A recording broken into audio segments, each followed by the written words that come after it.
more on the latest developments regarding the famine crisis in Somalia, I am joined by my colleague Gabe Joselow, Voice of America's East Africa Correspondent. Good evening, Gabe. Good evening, Shaka. How are you? I am terrific. Give us a sense of what's happening with the food crisis in neighboring Somalia and the Horn, at least from your vantage point. Well, there was a major development today. The United Nations just a few hours ago announced that 3 more areas of Somalia have fallen into famine. So what that means is that more than 30% of the population in those areas are severely malnourished.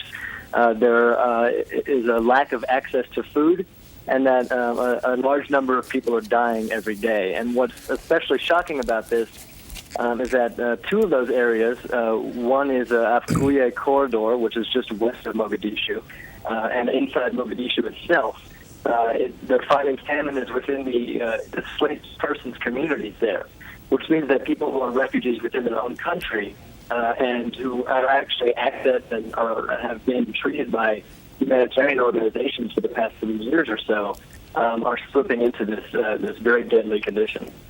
Now, those areas that you just mentioned, Gabe, are they under the control or jurisdiction of the rebel Al-Shabab? And if true, how can they possibly be accessed by the international aid community? Well, the displaced persons camps in the Afkuye corridor are sort of in a no man's land, but they have had some access to humanitarian workers.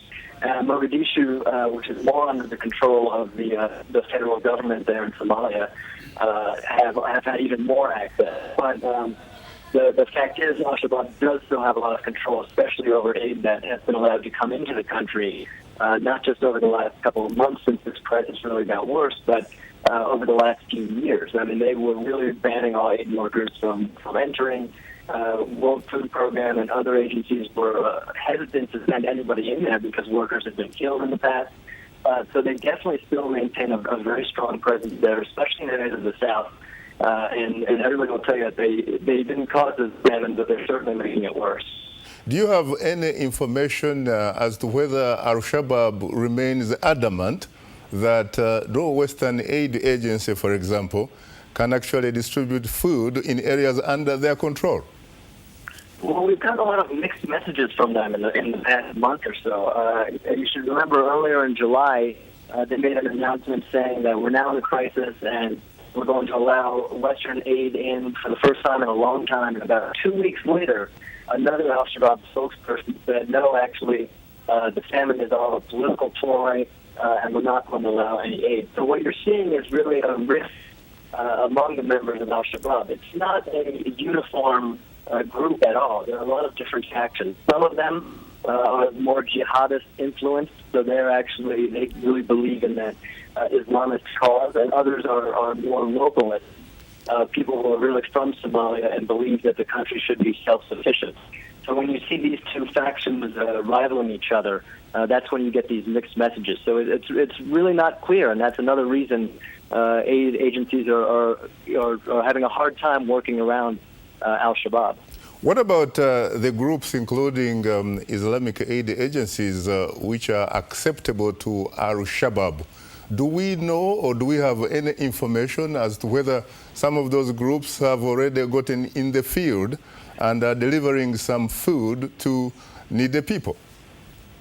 Yes, there are Islamic aid groups on the ground as well as local NGOs. The Organization of Islamic Cooperation is the largest group, and they're sort of an umbrella group for a lot of the other Islamic and local NGOs working there. They say they have about 300 people on the ground. They've had access for years and in places where Western groups can't go, including the Afkuye corridor. But still, they're having the same problem with getting access to supplies because those all have to come in through the main ports. And so with a lack of resources, there's really only so much they can do. But Western groups do rely on these local partners to distribute their aid and to reach really hard-to-reach populations, especially those under Al-Shabaab control. What about the situation in northern Kenya, Gabe? To what extent is the government of Kenya putting in some serious efforts to alleviate the situation? Is it possible that it is because perhaps we, the media, are not really reporting their efforts, or are they in fact not doing something about it? Yeah, the Kenyan government has been putting in a bit of effort. They launched an appeal recently called Kenyans for Kenya, which has raised over $200,000 already, much of that coming from mobile phone donations. And that money is going towards Kenyans who are in the north are suffering from a lot of the same conditions that people in Somalia are suffering. I mean, there was a report today that 70% of the pastoralist community in North Kenya has been displaced by this drought. And so they are putting in a big effort. There's also a lot of criticism that they're not doing enough. I mean, this disaster or crisis was a long time coming. People knew about this for months and months. There have been warnings for a long time. And now people are asking why the Kenyan government maybe didn't act sooner. If this was something like a typhoon that hit, there would be a quicker mobilization, they say, of resources, and maybe the military would be involved. But the Kenyan government has been doing its part, although they've been sending some mixed signals about whether they're going to continue to support so many Somali refugees who are coming across the border. Final question, Gabe. You recently traveled to a major refugee camp. Is it called Dadaab? Yes, Dadaab. Give us a sense of your impressions about the situation there. Yeah, well, Dadaab, they're getting an influx of refugees, mostly from Somalia. About 1,300 a day are coming there. They've already overwhelmed the camps, which were designed to hold 90,000 people. They're now holding upwards of 400,000. And what you're seeing now is that some people will arrive there and there's nowhere to stay, so they're pushed to the outskirts. And they have to wait for sometimes weeks and weeks before they can become officially registered with the camp in order to receive the food supplies that they need. And people are coming after sometimes 100-mile journeys from Somalia, so they're in very weak state, they're malnourished, and they all tell a very sad tale, mothers who have lost children along the way. You can really see it, and you get a sense for the real pain and depravity of the situation when you're there. Thank you very much, Gabe, and have a terrific night in the Kenyan capital, Nairobi.